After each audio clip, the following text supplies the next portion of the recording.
I've been unfaithful to my wife. That was former South Carolina Governor Mark Sanford 4 years ago. But now, we can learn a lot about grace, a God of second chances, and be the better for it. Sanford is back on the political scene, running today in a primary race for his old House seat in District 1, comprised of much of the South Carolina coastline.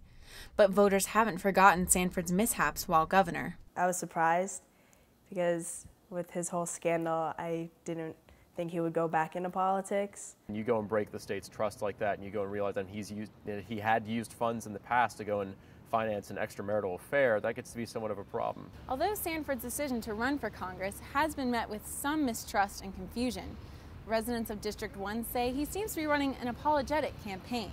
He's coming out very humble. He's coming out very much from the standpoint of, I've reimbursed the state for whatever the cost might have been associated in the past. I'm very sorry, of course, to the people for what I've done in terms of how I've destroyed my marriage. Recent polls have Sanford getting roughly a third of the vote, with 15 other Republicans in the race. But are those apologies enough to get him back in the good graces of voters? Whether to trust this guy now that he's running for Congress, like, how do I know that he's not going to take some of the state's money and go off somewhere else? Personally, I don't think I'll be voting for him. In South Carolina in particular, we do care about a person's actual personal background as well as their politics. When the polls close tonight, the numbers will tell whether South Carolina has been able to forgive Sanford or if they still begrudge him his past sins.